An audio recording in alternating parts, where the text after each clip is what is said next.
നമ്മളിന്നേ ഒരു green peas കറി ഉണ്ടാക്കാമെന്ന് വിചാരിച്ചു. രാവിലത്തെ സമയമാണ്. അപ്പം അപ്പം ഉണ്ടാക്കാനായിട്ടാണ്. അപ്പം ഉണ്ടാക്കുമ്പം അതിനൊരു ഗ്രീൻ പീസ് കറി ഉണ്ടാക്കാം.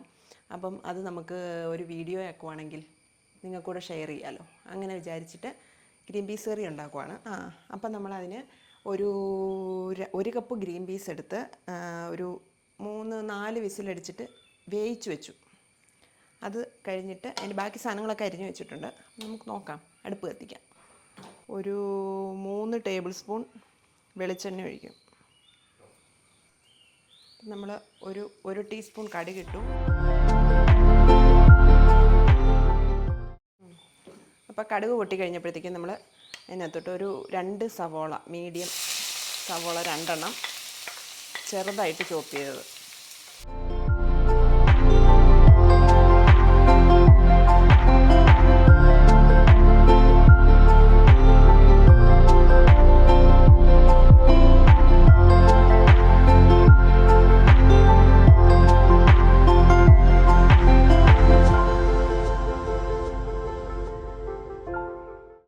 അതിനകത്തോട്ട് 2-3 പച്ചമുളക് നടുകെ കീറിയിട്ട് ഇട്ടു. അത് നന്നായിട്ട് ഇളക്കി വഴണ്ട് വരണം. ഈ സമയത്ത് ഒരു തുള്ളി ഉപ്പിട്ട് കൊടുക്കുവാണെങ്കിൽ അത് നന്നായിട്ട് വഴലും.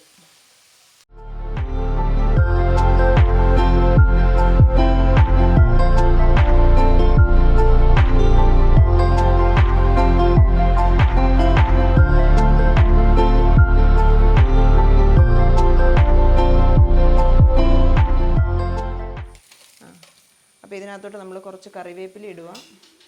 നമ്മുടെ കറിവേപ്പില ഫ്രോസൺ കറിവേപ്പിലയാണ്. അതിനകത്തോട്ട് ഒരു ടേബിൾ സ്പൂണ് ഇഞ്ചി വെളുത്തുള്ളി പേസ്റ്റ്, എല്ലാം കൂടെ നല്ലോണം മിക്സ് ചെയ്ത് ഇളക്കി മൂപ്പിക്കണം. ഈ സവോളയുടെ നിറം മാറണം. സവാള നിറം മാറി വരുമ്പം നമുക്ക് ടൊമാറ്റോ ചേർക്കാം.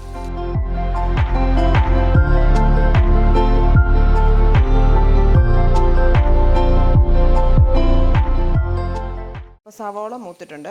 ഇനി ഇതിനകത്തോട്ട് നമുക്ക് ഒരു മീഡിയം സൈസ് 2 തക്കാളി അരിഞ്ഞത് ഇതും വഴണ്ട് വരണം. ഈ തക്കാളിക്ക ചേർക്കുന്നത്, തക്കാളിക്ക എല്ലാ കറിക്കും ചേർക്കുമോ നടക്കില്ല. എനിക്ക് എന്നാ കറി വെച്ചാലും അതിനകത്ത് 2 തക്കാളിക്ക ഇല്ലെങ്കിൽ ഒരു ടേസ്റ്റ് തോന്നില്ല. ഈ തക്കാളിക്ക ഞാൻ ഇളക്കി ഇതിനകത്ത് അലിയിച്ച് ചേർക്കും. അപ്പം കറിക്ക് നല്ല ടേസ്റ്റാണ്. ഇവിടുത്തെ ക്യാമറാമാന് തക്കാളിക്ക ചേർക്കുന്നത് ഇഷ്ടമേ അല്ല. പക്ഷേ കറിയുടെ ടേസ്റ്റിന് തക്കാളിക്ക നല്ലതാണ്. ഇപ്പം തക്കാളിക്ക മേടിക്കണമെങ്കിൽ നല്ല വിലയാണ്. 110 രൂപയാണ് കിലോയ്ക്ക് തക്കാളിക്ക്.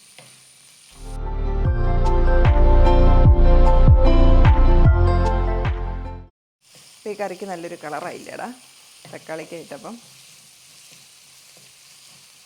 നമുക്കൊരു ശകലം ഉപ്പും കൂടെ ചേർക്കാം.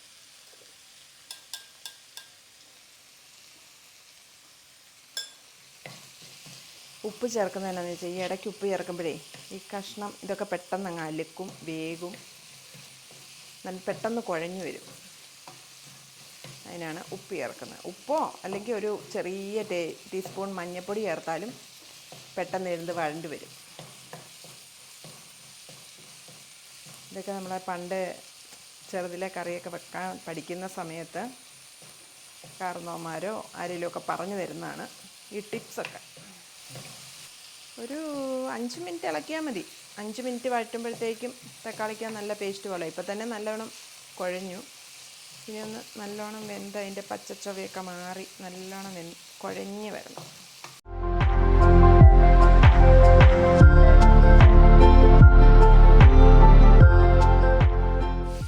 ഇതിപ്പോൾ ഇതിനകത്ത് വേണമെങ്കിൽ ഈ കറി വെക്കുന്ന സമയത്ത് ഇതിനകത്ത് മല്ലിയിലയൊക്കെ ചേർക്കാം. മല്ലിയിലയൊക്കെ ചേർത്താൽ നല്ല ടേസ്റ്റാണ്. പക്ഷേ നമ്മളൊരു സാദാ ഗ്രീൻ പീസ് കറി വെക്കുന്നത് കൊണ്ട് നമ്മൾ മല്ലിയിലയൊന്നും ചേർക്കുന്നില്ല.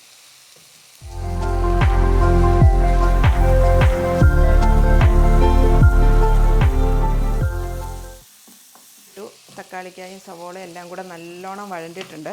ഇനി അതിനകത്തോട്ട് നമ്മൾ 1 ടേബിൾ സ്പൂൺ മല്ലിപ്പൊടി ചേർക്കുക. ഒരു 1/4 ടീസ്പൂൺ മഞ്ഞൾപ്പൊടി, ഒരു 1/2 ടീസ്പൂൺ മുളക് പൊടി. ഇത് മുളക് പൊടി കാശ്മീരി മുളക് പൊടിയാണ്, അതുകൊണ്ട് 1/2 ടീസ്പൂൺ മുളക് പൊടി. സാധാ മുളക് പൊടിയാണെങ്കിൽ ഒരു 1/4 ടീസ്പൂണൊക്കെ ഇട്ടാൽ മതി. പച്ചമുളക് ചേർത്തിട്ടുണ്ടല്ലോ, പിന്നെ അതിന് കൂടെ നമ്മൾ ഇപ്പോൾ കുരുമുളക് പൊടി ചേർക്കും. കുരുമുളക് പൊടി ചേർക്കുന്നതുകൊണ്ട് ഞാനൊരു കുറച്ച് കുരുമുളക് പൊടിയും കൂടെ ചേർക്കും, ഒരു 1/4 ടീസ്പൂൺ കുരുമുളക് പൊടി. നല്ലൊരു ടേസ്റ്റ് കിട്ടും അതിനകത്ത്. നമ്മൾ വീട്ടിൽ പൊടിച്ച ഗരം മസാലപ്പൊടിയാണ് ഇത് ഈ പട്ടയും ഗ്രാമ്പൂവും, കറുവപ്പട്ടയും ഗ്രാമ്പൂവും ഏലക്കായും അങ്ങനത്തെ പെരുംജീരകം അങ്ങനത്തെ സാധനങ്ങളെല്ലാം കൂടെ നമ്മൾ ഓരോ റേഷ്യോയിൽ അങ്ങാടിക്കടയിൽ നിന്ന് മേടിച്ചിട്ട് പൊടിച്ചതാണ് ഗരം മസാലപ്പൊടി.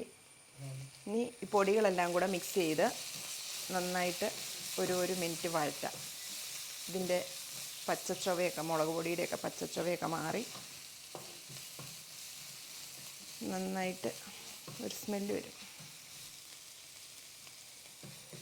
നല്ല മണം.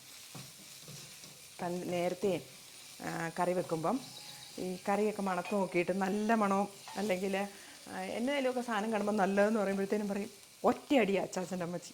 എന്നിട്ട് പറയും അങ്ങനെ പറയരുത് എന്ന് പറയും, അതിൻ്റെ ഗുണം പോകുമെന്ന് പറയും. പക്ഷേ ഇപ്പോൾ എല്ലാവരും കുക്ക് ചെയ്യുമ്പോൾ ഇതെല്ലാം ചെയ്യുന്നുണ്ട്, നല്ല മണം എന്നൊക്കെ പറയുന്നുണ്ട്. ഞാനപ്പോൾ വിചാരിക്കും, അയ്യോ എന്തിനായിരുന്നു വെറുതെ ചെറുതിലെ അത്ര അടിയൊക്കെ കൊണ്ടത്. ഞാൻ എന്നേലും കാണുമ്പോൾ നല്ല മണമാണ്, അയ്യോ നല്ല മണമാണ് എന്ന് പറയും. ഞങ്ങളെ ഗ്രീൻ പീസ് കറി ഉണ്ടാക്കുക. ഗ്രീൻ പീസ് കറി ഉണ്ടാക്കുന്ന കാണാനായിട്ട് ഒരാൾ വീഡിയോ കോൾ വിളിച്ചത്.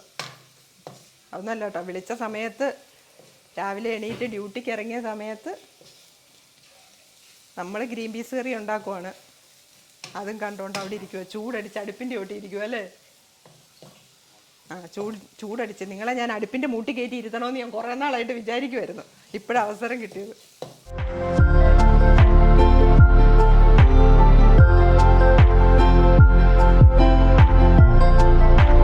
അപ്പോൾ പൊടി മൂത്തിട്ടുണ്ടേ. അപ്പം നമ്മൾ ഇതിനകത്തോട്ട് ഒരു 1/2 കപ്പ് വെള്ളം ഒഴിച്ചു കൊടുക്കുക, ഈ മസാലയൊന്ന് മിക്സ് ചെയ്യാനായിട്ട്. ഇത് കട്ടയൊക്കെ ഉടച്ചിട്ട് ഗ്രീൻ പീസ് ചേർക്കുവാണെങ്കിൽ നല്ലതാണ്. അതുകൊണ്ട് നല്ല കളറിലൊരു പേസ്റ്റ് വന്നില്ലേ, നല്ല ഗ്രേവിയായി.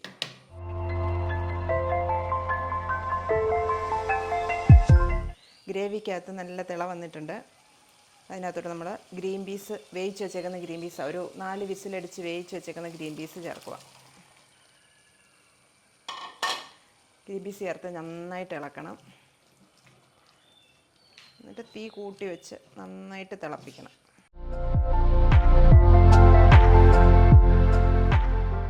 ഇനി ഇത് ഒരു 5 മിനിറ്റ് തിളയ്ക്കാൻ വെച്ചേക്കാം. ഇവിടെ നന്നായിട്ട് ഇളക്കിയിട്ട് 5 മിനിറ്റ് തിളയ്ക്കാൻ വെക്കാം. ഉപ്പ് ഞാൻ കുറച്ച് ഉപ്പൊക്കെ ചേർത്തിട്ടുണ്ട്. ഇനി ലാസ്റ്റ് നമുക്കിത് തിള കഴിയുമ്പോഴത്തേക്കും നല്ലോണം ഇത് മിക്സായി കഴിയുമ്പോൾ നമുക്ക് നോക്കാം ഉപ്പ് എന്തേലും ഉണ്ടെന്ന്. എന്നിട്ട് ഇനി വേണമെങ്കിൽ ഉപ്പ് ചേർക്കാം.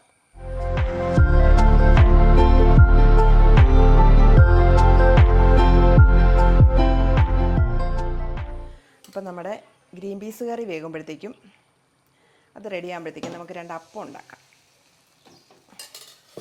പാലപ്പം, നല്ല പൂ പോലത്തെ പാലപ്പം.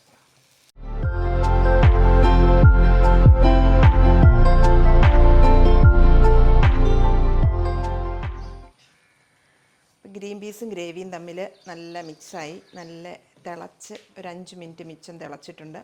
കറി നല്ലൊരു പരുവായി. ഇനി അതിനകത്തോട്ട് നമുക്ക് തേങ്ങാപ്പാൽ ഒഴിക്കാം. ഒരു കപ്പ് തേങ്ങാപ്പാൽ എടുത്ത് വെച്ചിട്ടുണ്ട്.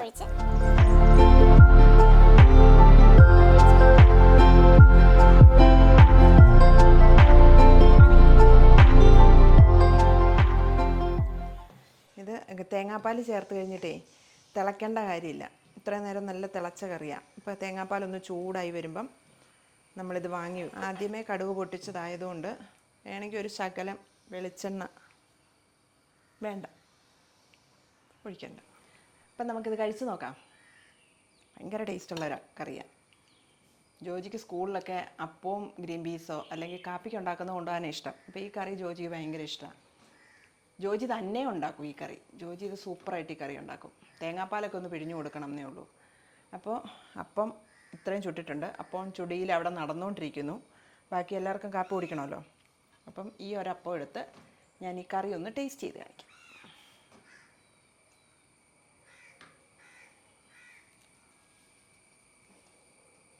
നല്ല സോഫ്റ്റ് ആട്ടോ അപ്പോൾ.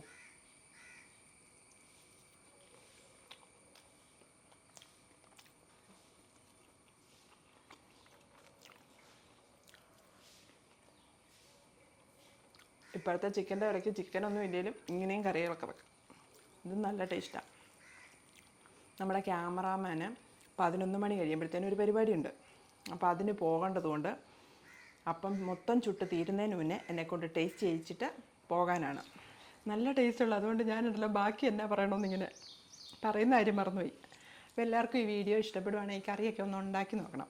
എന്നിട്ട് ഉണ്ടാക്കി നോക്കിയിട്ട് ഇഷ്ടപ്പെടുവാണെങ്കിൽ എല്ലാവരും ലൈക്ക് ചെയ്യണം, കമൻറ്റ് ചെയ്യണം, നിങ്ങളുടെ അഭിപ്രായങ്ങളൊക്കെ കമൻറ്റ് ചെയ്യണം. അപ്പം നമുക്ക് അടുത്ത വീഡിയോ ചെയ്യുമ്പം എന്നാ ചെയ്യണം എന്നൊക്കെ നോക്കി ചെയ്യാൻ പറ്റും. നിങ്ങളുടെ അഭിപ്രായങ്ങളൊക്കെ മാനിച്ചെങ്കിൽ നല്ല വീഡിയോയുമായിട്ട് അടുത്തൊരു വീഡിയോ ആയിട്ട് വരാം.